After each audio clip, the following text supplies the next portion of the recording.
ओम सर्वमंगल मंगल्ये शिवे सर्वार्थ साधिके शरण्ये त्र्यंबके गौरी नारायणी नमो अस्तुते। सनातन धर्म प्रेमियों को जय माता दी। शारदीय नवरात्रा की मंगलमय शुभकामनाएं। शारदीय नवरात्रा में दुर्गा सप्तशती के पाठ का एक विशेष महत्व है। इसके सभी अध्याय माँ जगदम्बे के महात्म्य को प्रकट करती हैं। अब हम 10वें अध्याय में शुंभवध का प्रसंग का वर्णन करेंगे।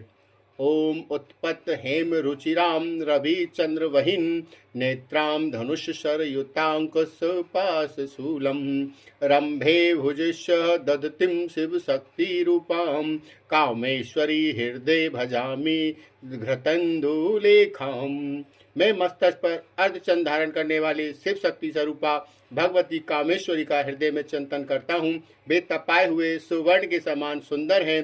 सूर्य, चंद्रमा और अग्नि ये ही तीन उनके नेत्र हैं तथा वे अपने मनोहर हाथों में धनुष, बाण, अंकुश, पाश और शूल धारण किए हुए हैं।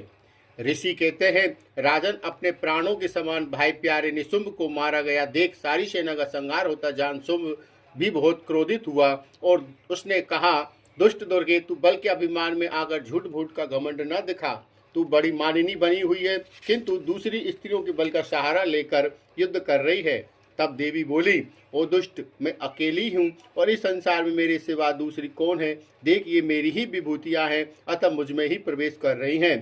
तदंतर ब्रह्मा जी आदि समस्त देवियाँ अंबिका देवी के शरीर में लीन हो गई। उस समय केवल अंबिका देवी ही रह गई। तब इस पर देवी बोली, मैं अपने ऐश्वर्य शक्ति से अनेक रूपों में यहाँ उपस्थित हुई थी और उन सब रूपों को मैंने अब समेट लिया है। अब अकेली ही युद्ध में खड़ी हूँ, तुम भी स्थिर हो जाओ। इसके उपरांत ऋषि बताते हैं, तदंतर देवी और शुंभ दोनों में सब देवताओं तथा दानवों के देखते देखते बहुत भयंकर युद्ध छिड़ गया। बाणों की वर्षा तथा तीखे शस्त्रों एवं दारुण अस्त्रों के प्रहार के कारण उन दोनों का युद्ध सब लोगों के लिए बड़ा भयानक प्रतीत हुआ।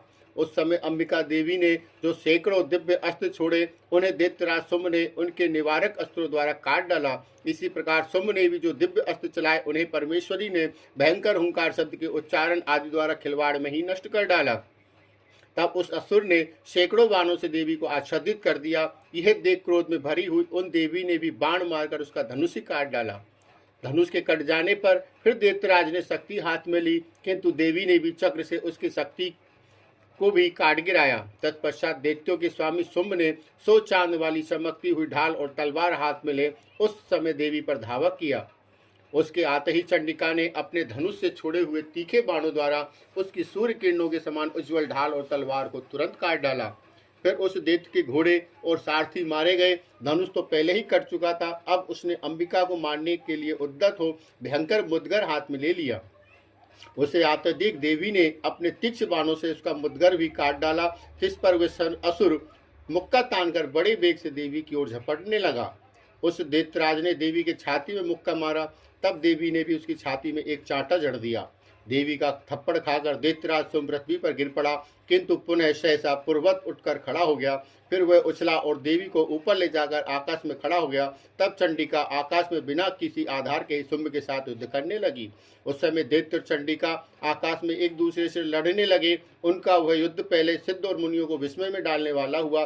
फिर अंबिका ने शुंभ के साथ बहुत देर तक युद्ध करने के पश्चात उसे उठाकर घुमाया और पृथ्वी पर पटक दिया।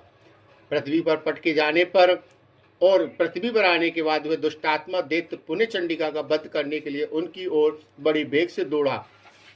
तब समस्त दैत्यों के राजा शुंभ को अपनी ओर आते देख देवी ने त्रिशूल से उसकी छाती छेदकर उसे पृथ्वी पर गिरा दिया। देवी की सूल की धार से घायल होने पर उसके प्राण पखेरु उड़ गए और वह समुद्रों, द्वीपों और पर्वतों सहित समूची पृथ्वी को कंपाता हुआ भूमि पर गिर पड़ा। तदंतर उस दुरात्मा के मारे जाने पर संपूर्ण जगत प्रसन्न एवं पूर्ण स्वस्थ हो गया तथा आकाश स्वच्छ दिखाई नहीं लगे और पहले जो उत्पात सूचक मेघ और उल्कापात होते थे वो सारे शांत हो गए। उस दैत्य के मारे जाने पर नदियां भी ठीक मार्ग से बहने लगी। उस समय शुंभ की मृत्यु के बाद संपूर्ण देवताओं का हृदय हर्ष से भर गया और गंधर्व गण मधुर गीत गाने लगे। दूसरे गंधर्व बाजे बजाने लगे और अप्सराएं नाचने लगी। पवित्र वायुओं बहने लगी। सूर्य की प्रभा उत्तम हो गई और अग्निशाला की बुझी हुई आग अपने आप प्रज्वलित हो उठी तथा संपूर्ण दिशाओं के भयंकर शब्द शांत हो गई।